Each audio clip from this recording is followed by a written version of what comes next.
bonsoir, très heureux de vous retrouver pour la principale édition de la soirée. Voici les titres.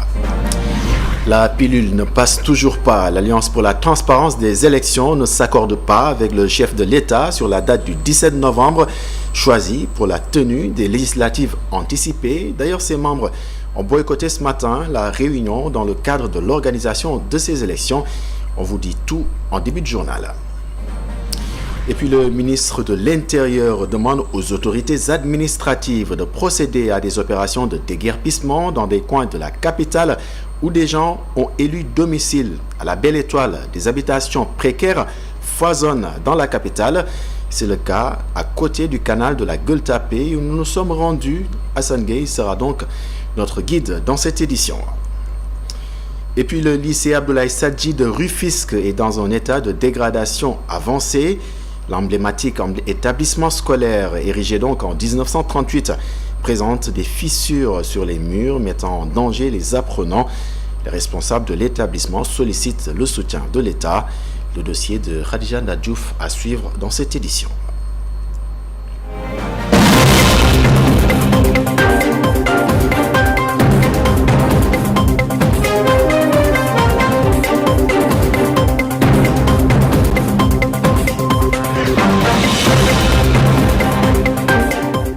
Bien le bonsoir et bienvenue. D'abord, les nouvelles de Ladjop, l'ancien directeur général de la LONASE, est toujours entre les mains des enquêteurs de la division des investigations criminelles. D'après Libération, il est interrogé sur 2 dossiers. L'enquête donc sur Jérôme Bantiaki, dont la garde à vue a donc été prolongée, et sur sa gestion des affaires publiques. Nous y reviendrons bien sûr plus largement dans nos prochaines éditions.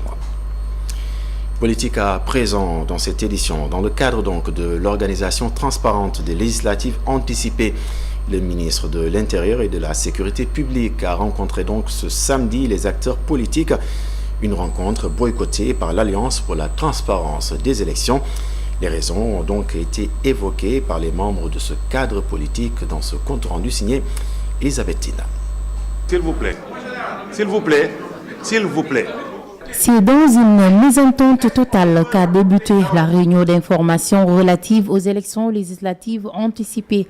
L'opposition regroupée autour de l'ATEL, Alliance pour la transparence des élections, dénonce les démarches du gouvernement et a fini par claquer la porte. Il est important qu'on se dise dès aujourd'hui que ces mesures-là, on peut les rapporter.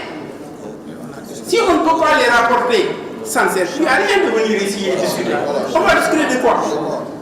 Donc pour nous, on dit la question préalable, la question préjudicielle, est-ce que les mesures qui ont déjà été prises, y compris la date des élections, le décret portant date des élections, est-ce que ces mesures-là peuvent être rapportées ou pas? Le ministre de l'Intérieur et de la Sécurité publique considère les interprétations de l'ATEL comme des preuves qui démontrent qu'ils ne sont pas prêts à affronter les élections. Toutefois, il espère que l'ATEL va revenir à de meilleurs sentiments. J'ai l'impression qu'ils ne sont pas prêts, en tant que formation politique, à affronter les urnes. Parce que je n'étais pas là aux dernières élections, mais je pense que pour beaucoup d'entités politiques, il y a eu une véritable débâcle électorale. Mais bon, ils ne se sont pas encore réorganisés. En tout cas, je les appelle à revenir à la table des discussions. C'est dommage, mais c'est un appel vraiment fraternel. Les dispositions électorales restent les mêmes, informe Biram Sien, directeur général des élections. En 2024, oui, la présidentielle de 2024, on était à 16 440 bureaux de vote. C'est les mêmes bureaux de vote qui vont fonctionner. Donc, c'est pour vous dire que le moment venu, d'ici le 17 octobre, le ministre de l'Intérieur et de la Sécurité publique va signer l'arrêté portant publication de la carte électorale. Donc, pour les autres plénipotentiaires, etc., également, les autorités administratives vont faire le nécessaire pour leur demander la liste des candidats, donc, et des représentants dans les bureaux de vote. Également. Il y aura également la désignation des plénipotentiaires. Il y aura également un arrêté portant nomination des membres des bureaux de vote.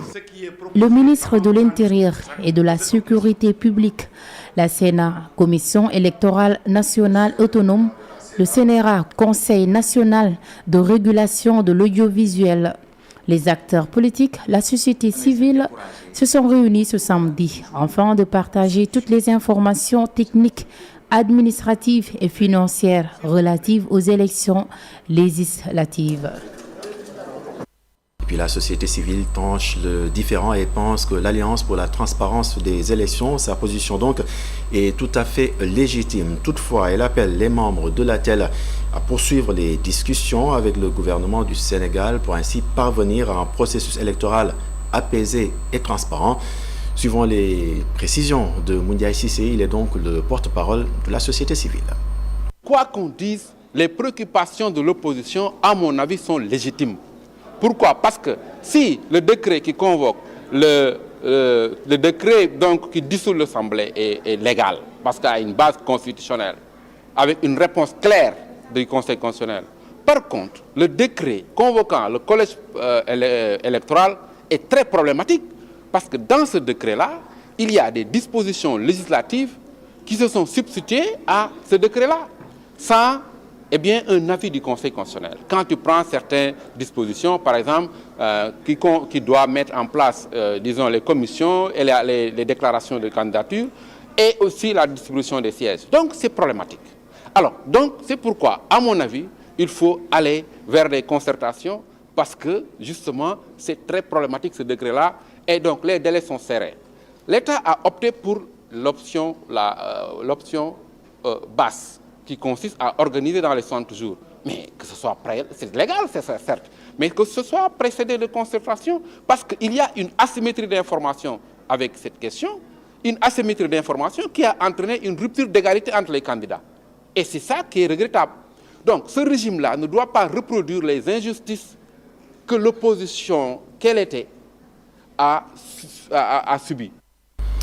Face à l'augmentation des habitations précaires dans la capitale, le ministre de l'Intérieur demande aux autorités administratives concernées de procéder à des opérations de déguerpissement et met en garde par ailleurs, en prétexte pour nous rendre donc au canal de Gueule-Tapée où ces types d'habitations foisonnent.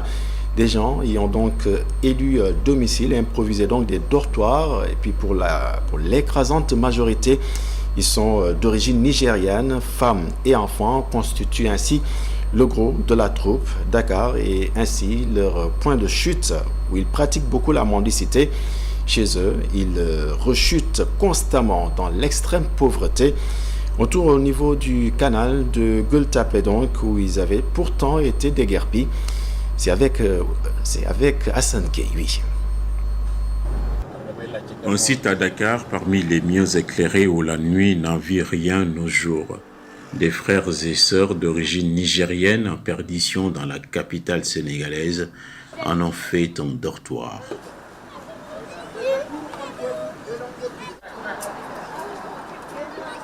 Une chambre à coucher, disons une maison tout court. Sans porte, sans fenêtre, sans rideau, ni intimité. Ils y préparent le dernier repas du soir. Évidemment, leurs appartements sont totalement dépourvus de sanitaires. L'hygiène et la sécurité sont lamentables. Le plus choquant est cette forte présence de petits-enfants qui doivent bien se demander dans quel coin du monde ils se trouvent, courant dans tous les sens, marchant parfois avec des béquilles dans leur situation de handicap, une double peine pour ce gamin, dormant à même le sol après une dure journée d'exploitation. Ces êtres humains comme vous et moi méritent sûrement de la compassion et beaucoup de prières pour que l'État dont ils sont originaires et celui qui les accueille, sans les accueillir, réagissent face à l'insoutenable détresse à ciel ouvert. C'est à peine si on réussit à tirer quelque chose de ces âmes en peine, tant la communication est difficile. Aucune langue du pays ne leur est familière. Le peu de choses qu'on comprend est Zinder, une ville située au sud du Niger, leur terre d'origine. On appréhende aussi qu'ils ont tourné le dos à la pauvreté et à l'insécurité.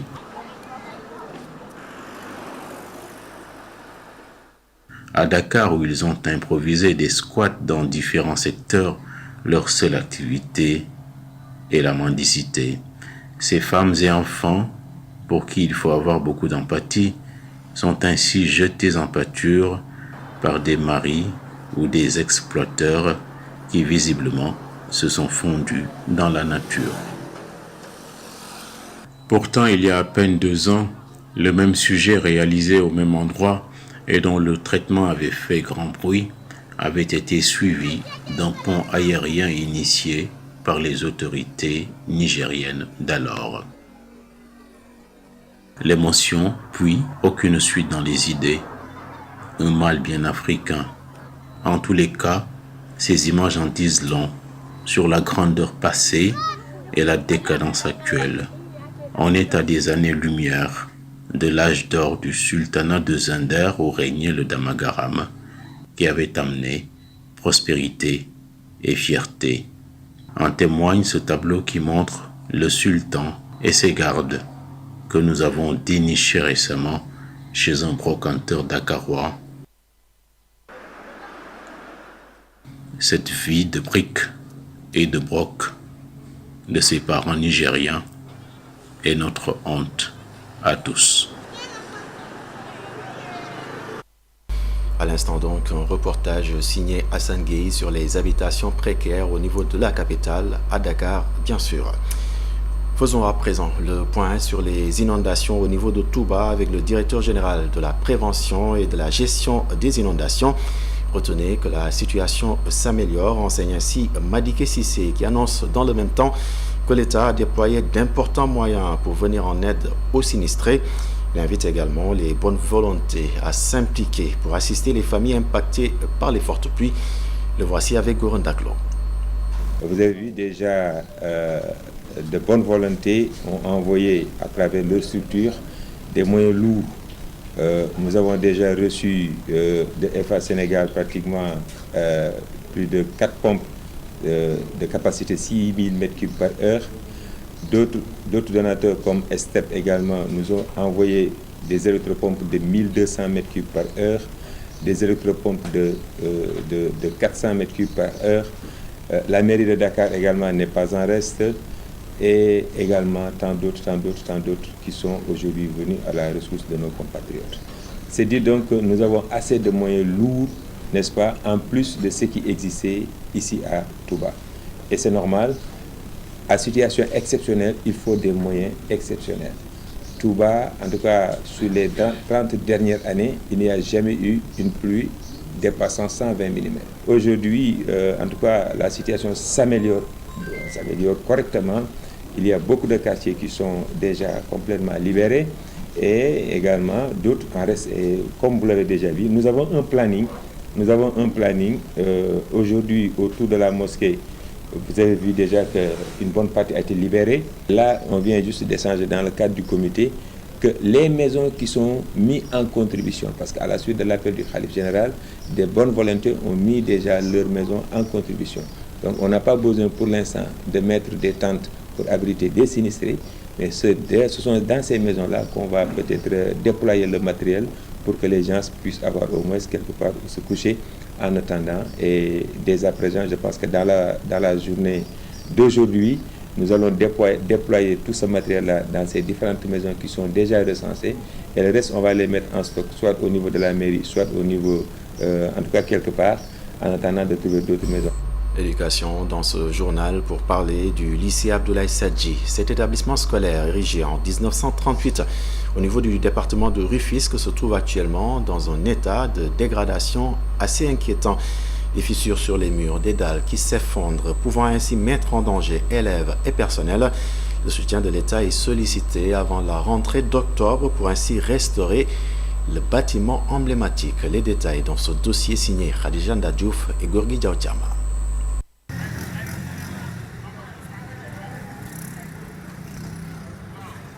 Cet établissement scolaire, situé à Rufisque, a été construit en 1938.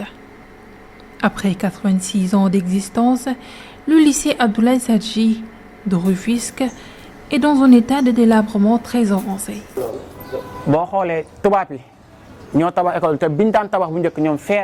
Cet établissement a été construit par des étrangers en utilisant du fer et d'autres matériaux. Aujourd'hui, ces structures en fer ne tiennent plus, ce qui explique l'apparition de fissures et l'effondrement de certaines dalles. Pourtant, les élèves continuent à fréquenter l'établissement, bien que ce ne soit pas sûr. On peut apercevoir des murs fissurés, des dalles qui tombent et d'autres dégâts qui plongent ceux qui fréquentent ce lycée dans une profonde insécurité. De la salle d'administration jusqu'aux salles de classe, le danger est visible, mais également réel. Les élèves suivent les cours dans une certaine précarité, avec la crainte constante que le danger est permanent.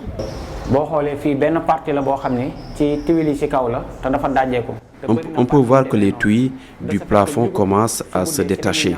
Des chauves-souris y ont même élu domicile. Et ces tuyaux tombent parfois d'elles-mêmes, ce qui pourrait blesser un élève. En plus, ay tuile ñoo nekk ci kaw ni mu dajé ko ni mën nañ jékki-jékki benn tuile wadd te bu waddee ci biir élèves yi lay wadd. Pour assurer la sécurité des apprenants et du personnel administratif, cet établissement nécessite des travaux de réfection totale. Les salles de classe, dignes d'un manoir en ruine, sont équipées de matériel scolaire indigne de ce nom. C'est la chaise du professeur. Boo xoolee professeur bi ci chaise bi lay tegu. Chaise bi rek amul équilibre. Dans cette même classe, l'état de la chaise du professeur laisse à désirer. Quand il pleut, l'eau pénètre dans les salles de classe, atteignant même les installations électriques, ce qui pourrait entraîner des accidents graves. Tawee day am inondation. Boo xoolee fële ci kaw yaa ngi gis dafa taw ndox mi di wàcc di fa dugg te fi muy wàcc net dafa tombé filu courant bi ne fa. Les Rufisquois ont déjà mis la main à la pâte pour la réhabilitation de leur établissement scolaire.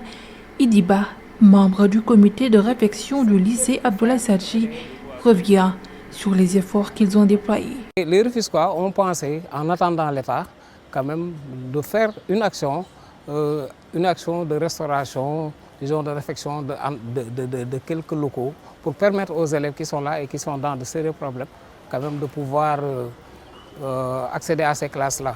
Vous le voyez, c'est à l'image de beaucoup d'établissements du Sénégal. L'état de vétusté est tel que il n'est plus possible quand même de laisser les élèves y faire cours. L'administration a réfléchi dans ce sens-là et a décidé en tout cas de faire appel en tout cas à la communauté. Et cette communauté est venue aujourd'hui pour voir en réalité ce qu'elle peut faire pour aider en tout cas l'administration de cette école-là à régler les problèmes-là. Et nous avons pensé à faire un appel communautaire à tous les Rufisquois, essayer de réunir des sous, réunir en tout cas des moyens pour pouvoir en tout cas restaurer ce qui peut l'être. Toutefois, avec une rentrée prévue en octobre prochain, l'aide de l'État pour la réfection de ces vieux bâtiments datant de plus de 80 ans serait d'une grande utilité selon les membres du comité. Tout est presque en ruine et donc il est nécessaire quand même qu'on puisse les aider. À côté, je le disais tantôt, il y a l'annexe qui est dans un état beaucoup plus pitoyable. L'annexe a été désaffectée déjà l'année dernière et ça a créé beaucoup de problèmes. Ça a créé énormément de problèmes. Des élèves qui ont été obligés d'être déployés ailleurs et chercher des établissements. Ça a été un problème parce qu'en fait toutes les écoles sont pleines. Il a fallu donc aller vers une école primaire donc, pour y avoir quelques classes. Cette année, on sait que donc, il y aura plus d'élèves, donc il est nécessaire de récupérer les locaux qui sont dans l'annexe. C'est 10 ou 15 classes qu'il faut récupérer, mais pour récupérer ces classes-là, il faut nécessairement une restauration. Une belle verdure entoure un vieux bâtiment sur le point de s'effondrer. Le lycée Abdoulaye Sadji, un établissement accueillant plus de 100 000 élèves, lance un appel au secours pour la réfection de ces locaux, devenus un véritable patrimoine du monde éducatif. Une bonne transition pour parler des établissements scolaires qui foisonnent à Dakar, ce qui n'est naturellement pas sans conséquence. Les Dakarois invitent l'État à réguler cette prolifération. D'autres, en revanche, voient en ces offres une certaine opportunité. Voyons tout cela dans ce reportage signé à Essatoukana. Les écoles pullulent dans la capitale, ce qui ne facilite pas le choix de certains parents et déteint sur le niveau d'éducation des enfants. C'est du moins l'avis de ce cadre supérieur, assis sur l'un des bancs de la place de l'Indépendance. Inquiet, il déplore la situation. Il y a beaucoup d'écoles qui inondent la capitale. Donc je pense que c'est dû à la facilité de l'octroi de l'agrément. Donc on donne aux privés, aux personnes particulières, donc qui donnent pas forcément un bon enseignement. Donc les enfants doivent recevoir un enseignement de qualité. Quand il y a beaucoup d'écoles, les parents ont du mal. Ils ne savent pas dans quelle école inscrire leurs enfants. Et là, ils se perdent, ils n'ont pas de repères. Non loin de là, une mère de famille dans l'anonymat estime que l'augmentation du nombre d'établissements peut être positive à condition d'avoir des critères de sélection stricts. Il peut y arriver qu'on ait du mal à choisir, à trouver le bon, mais n'empêche, quand il y en a quand même une bonne panoplie quand même d'écoles, on peut trouver forcément quelque chose qui nous conviendrait. Surtout l'environnement, la question de sécurité, mais aussi la qualité de l'enseignement qui est dispensé dans l'école pour l'enfant. De l'autre côté de la place, un ancien militaire trouve qu'il est devenu facile d'ouvrir une école. Cela devient un business et on oublie l'essentiel, la qualité de l'éducation. Actuellement, il y a des écoles, on les a donné l'autorisation d'enseigner. Pour supprimer ces écoles, ce sera difficile. Ces inspecteurs d'enseignement doivent venir faire des inspections. Un constat partagé par Mohamed qui appelle l'État à prendre ses responsabilités. L'État doit veiller à ce que les particuliers respectent surtout les cahiers de charge, et d'essayer de réduire le nombre d'écoles, faire le suivi, voir le programme que les écoles proposent aux élèves. Alors que le nombre d'écoles continue d'augmenter, la question reste posée: comment garantir une éducation de qualité dans un paysage éducatif de plus en plus saturé? Parlons à présent de la marche silencieuse contre la migration irrégulière qui s'est tenue ce jour donc à Mour. Pour la société civile de la localité qui l'a initiée, la manifestation a été un succès. Et puis retenez qu'au point de chute de la manifestation, le préfet a reçu un mémorandum de 22 points pour lutter contre la migration irrégulière. L'autorité préfectorale a promis de le transmettre aux autorités compétentes. Les détails, c'est avec Moutagakana. Munis de pancartes où leurs différentes préoccupations sont mentionnées, les marcheurs ont démarré au rond-point Mamadou Diop pour terminer leur procession à la préfecture de Mbour.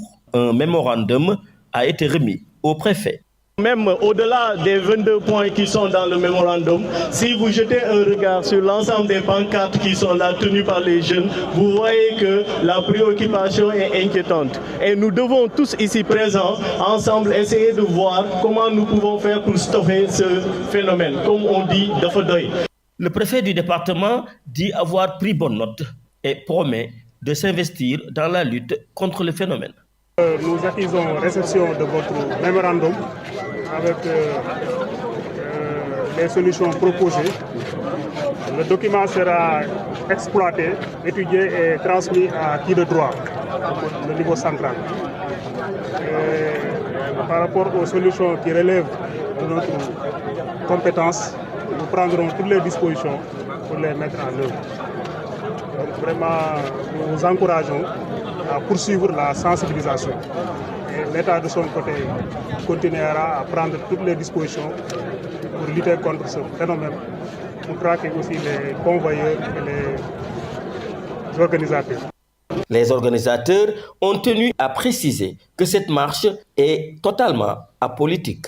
La manifestation n'a pas de coloration politique.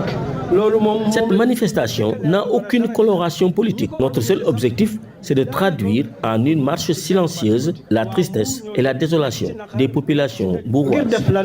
Marche silencieuse. Les organisateurs de cette marche, qui comptent ne pas s'arrêter au dépôt du dit mémorandum, ont montré leur volonté de suivre le dossier jusqu'au bout. Et puis le maire de Rufisque-Ouest lui emboîte le pas et lance donc un appel aux jeunes qui en ont l'intention de renoncer ainsi au voyage périlleux vers l'Eldorado utopique. Maître Hassan Kassé a par la même occasion dégagé une enveloppe de 32 millions de francs CFA pour accompagner les associations de développement mais également les postes de santé de sa localité. Suivons les explications du maire. On peut rester dans son pays, travailler dans son pays et réussir dans son pays. On a insisté sur ce message. On a demandé aux jeunes de ne pas prendre des embarcations de fortune pour aller en Europe, pour chercher un Eldorado qui n'existe pas, pour chercher un mirage qui n'existe pas. On a insisté sur ce message. On a demandé aux Badjanogor, on a demandé aux associations sportives, on a demandé aux délégués de quartier de nous aider dans cette sensibilisation, d'aider l'État dans cette sensibilisation. L'occasion également nous a permis de sensibiliser sur nos résultats. Parce qu'on l'a constaté cette année, malgré les efforts que la commune déploie, malgré les efforts que la commune concentre dans le domaine de l'éducation, les résultats ne suivent pas. Et ça, on a constaté peut-être que dans certaines écoles, les enfants vont à l'école sans manger. Les enfants vont à l'école dans des conditions très difficiles. Nous, comme de Rufisque Nord, on s'est engagé à accompagner les parents d'élèves pour que cela cesse, pour que nos enfants, les élèves puissent travailler dans très bonnes conditions dans les écoles. Et ça également, on a demandé aux associations, les ASC, de mettre également la main à la pâte et de nous accompagner dans cette dynamique-là.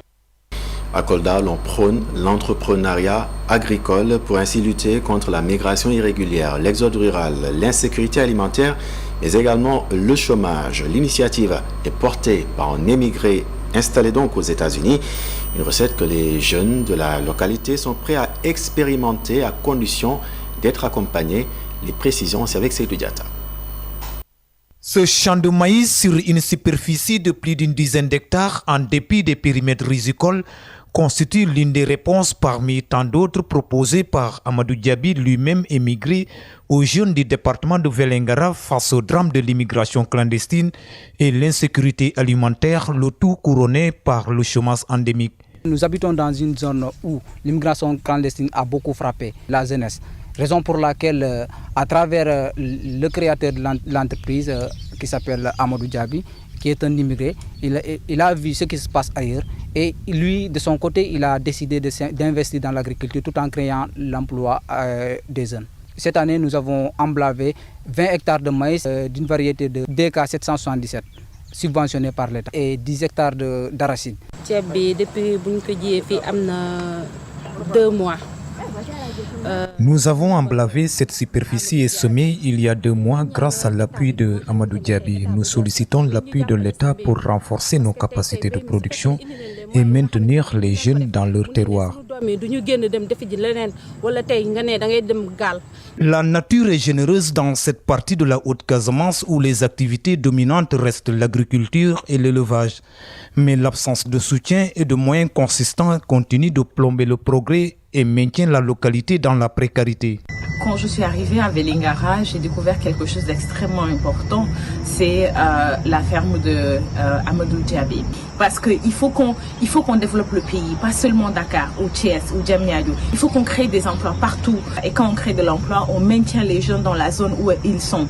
C'est ce qu'il faut faire, c'est la création d'emplois qui va résoudre le problème de l'immigration, qui va résoudre le problème de la faim, de l'autosuffisance alimentaire. Je fais partie de ceux qui croient réellement que nous pouvons réussir ici, tout en restant ici et travailler ici et ne même pas penser à l'immigration clandestine. Parce que ça a beaucoup frappé la zone de Kolda, particulièrement dans le département où nous sommes, qui est le département de Vélingara. Nous lançons un appel aux autorités, aux nouvelles autorités, de regarder les gens qui ont commencé déjà à investir dans l'agriculture. Éradiquer de la tête des jeunes l'illusion de possibilité de réussir qu'ailleurs et la peur de l'exclusion sociale en misant sur l'entrepreneuriat et la formation, c'est désormais la mission de la société Agribusiness Sud pour freiner l'exode rural et la migration dans la contrée.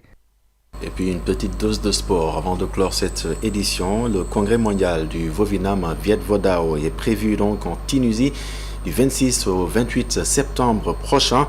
Les maîtres sénégalais de la discipline souhaitent donc pas rater le rendez-vous. Cependant, ils peinent à obtenir le quitus du ministère des Sports. Ils interpellent ainsi les autorités sur la question. Parce que nous partons là-bas sans un papier officiel reconnu, car l'arrêté donc du ministre des Sports à l'époque, Matarba, a pris fin le 4 septembre 2023. Depuis lors, l'arrêté n'a pas été renouvelé. Nous avons fait en fait donc tout notre possible pour pouvoir donc renouveler donc cet arrêté-là et maintenant réunir donc la famille Vovinam Viet Vo Dao, parce qu'un art martial ne peut pas faire plus de 24 ans et que se contenter tout simplement donc du comité donc de promotion. Ça veut dire que les dirigeants de cet art martial-là n'ont pas fait leur travail. Maintenant, nous, en tant qu'en fait donc jeunes maîtres, nous sommes venus pour que le Sénégal puisse être respecté donc dans ces conclaves-là, donc internationaux. Quand les nations se réunissent, le Mali a une fédération, le Burkina Faso une fédération, le Niger une fédération.